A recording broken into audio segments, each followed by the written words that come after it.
La fin d'année en 3 actes. C'est fait. Nous sortons progressivement du deuxième confinement. Une fois de plus, un monde d'incertitude nous entoure. Dirigeants, comme chaque fois depuis le début de la crise Covid, je vous accompagne vers la création d'un espace de certitude. Votre entreprise doit être ce lieu. Pour autant, nous ne devons pas oublier nos classiques. Nous sommes à 3 semaines de la trêve de fin d'année.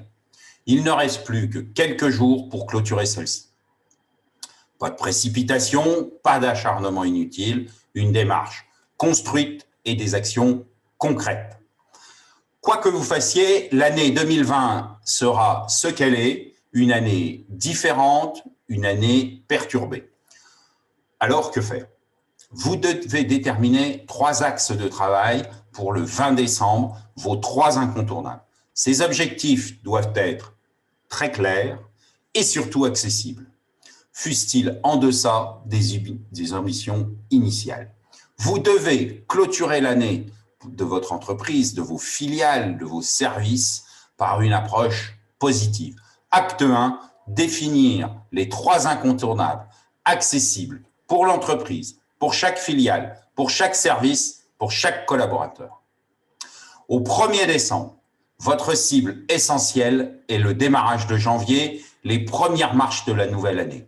2020 aura été stressant pour vous et pour vos collaborateurs, des remises en cause permanentes, des apprentissages de pratiques quotidiennes, actions et résultats immédiats et obligatoires.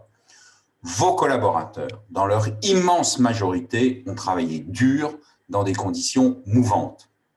Ils ont donné beaucoup plus pour des résultats parfois modestes. Pour autant, ils ne sont pas responsables de tout. Pour être en capacité de débuter 2021 dans les conditions optimales, vous devez officialiser une pause managériale.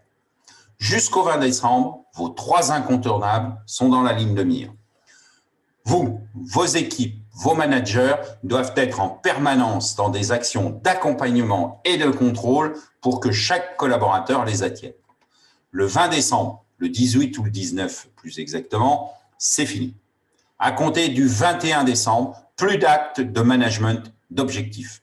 Accompagnez chacun sur la distance jusqu'à la fin d'année.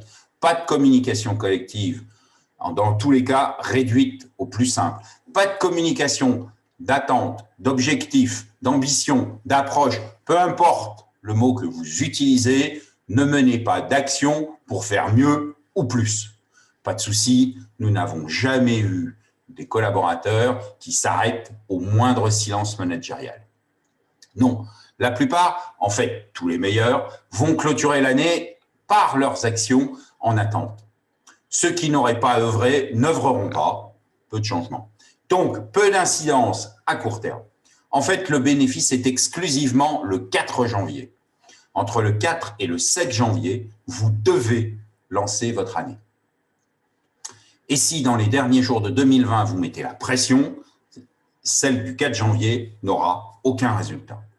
Et vous savez, nous le savons tous, si janvier n'ouvre pas l'année par des objectifs atteints, l'année sera une année de rattrapage permanent, donc une année de déception et de course au maigre succès. La réussite de janvier, c'est un lancement collectif, effectif des actions avant le 10, au plus tard le 15. Ce qui nous impose une démarche d'annonce des ambitions 2021 entre le 4 et le 7. La réussite de vos ambitions 2021 se prépare à compter du 20 décembre. Votre clôture de l'année doit se faire en amont. Vous avez donc 3 actes entre aujourd'hui et le 3 janvier. Acte 1, définir les 3 incontournables accessibles pour le 20 décembre. Acte 2, accompagner, contrôler jusqu'au 20 décembre. Acte 3, du 20 décembre au 4 janvier, cesser tout acte de management d'objectifs. Alors, vous serez prêts, vos équipes seront prêtes, vos collaborateurs seront disponibles pour une nouvelle année. À très bientôt sur le terrain, à votre disposition.